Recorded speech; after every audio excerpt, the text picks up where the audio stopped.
name's Chris Hood and I'm Chief Executive Officer of South Yorkshire Eating Disorders Association. We offer a range of interventions, but if we're focusing specifically on therapy, then at the moment we offer a number of different counselling options. We offer occupational therapy. We are just about to launch dance therapy in the new year. We offer complementary therapy, so that tends to be massage. Alongside the kind of therapeutic interventions, we offer kind of access to support groups. We used to offer a befriending service, but that's something we've kind of put on hold at the moment. There's a whole other kind of conversation which is around what we do in kind of outward facing activities, which is around education and training, which we can talk about in a minute if you want.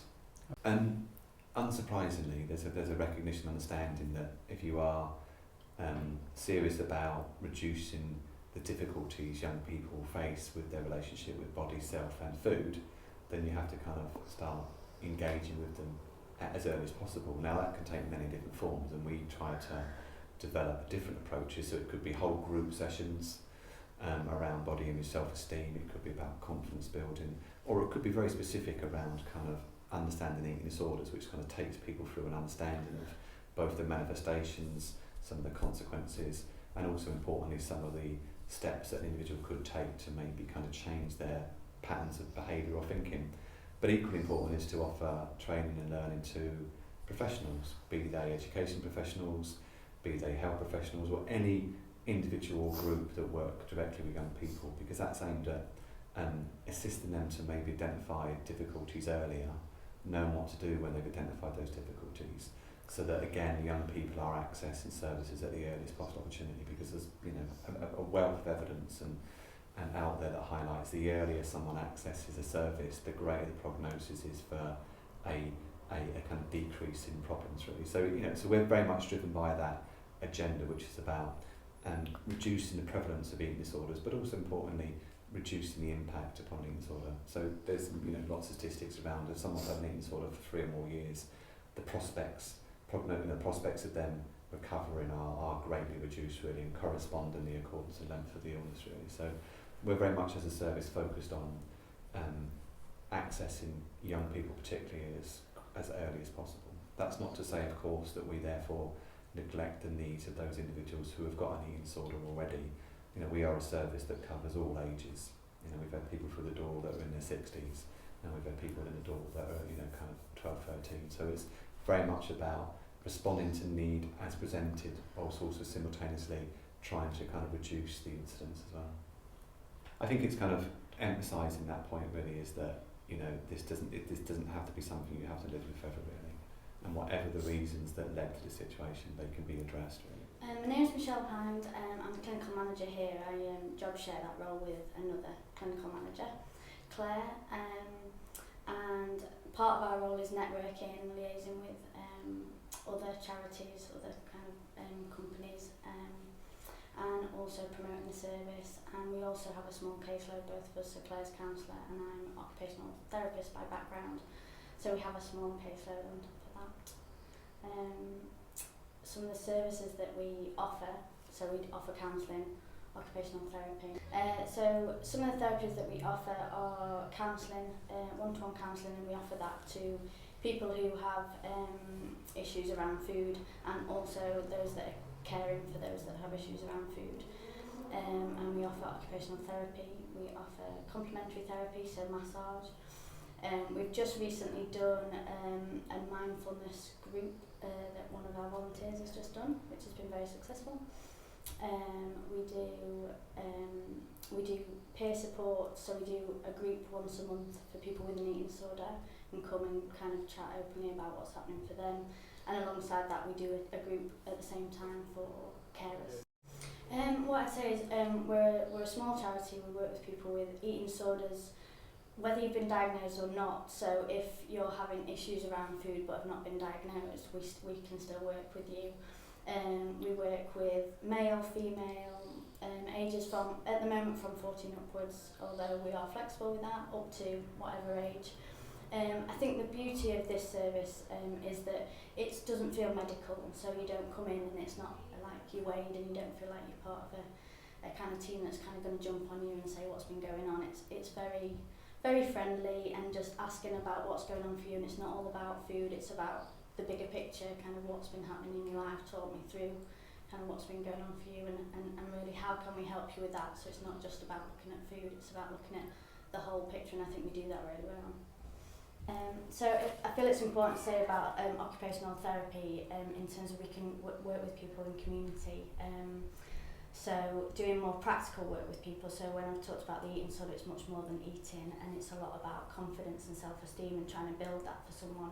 So an example is that someone came to us and wanted to learn to ride a bike, and they'd never been able to do it, and so we helped them learn to ride a bike, and that boosted their confidence, and then from that they were able to explore other things because they gained confidence from that, and then obviously challenge other things that were more difficult in their life. So things like that we can do, and it's more than food, it's about confidence and self-esteem as well, and getting out in community and really helping people out there where they're kind of having the problems in terms of eating disorder. So I think that's a real benefit to the service as well. Attention to your food, to your meal.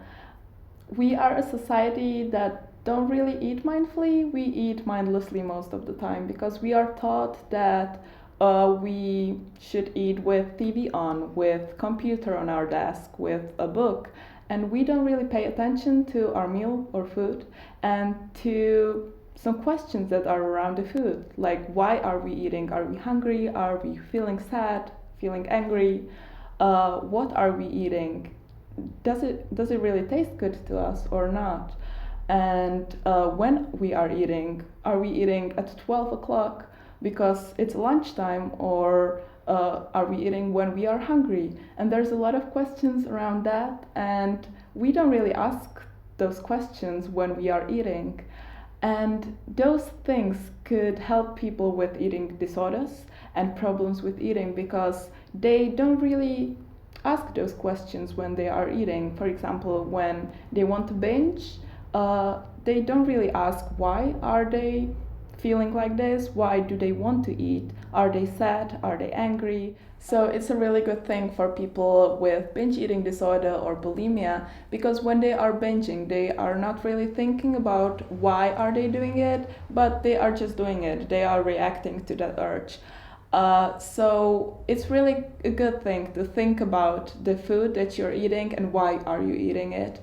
And mindfulness and mindful eating allows you to stop and see what is going on in this moment and not react to that urge right away, but just be here in this moment and explore what is in your body. Are there any cues in your body that are telling you that you're hungry or not, or that you're feeling sad or angry?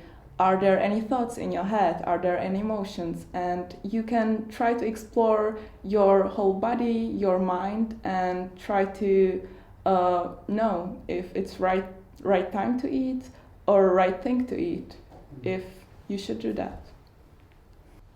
We are doing courses and programs in SYEDA which are 6 weeks long, and those courses tells you what is mindful eating, what is mindfulness, and how can you use it in your real life with food. We are also doing online courses and programs where the people can do mindful eating programs on their own, so they can learn to meditate, they can learn how to serve the urge or do exercises about emotional eating, and it can help them really a lot from the experience that we've had here in SYEDA.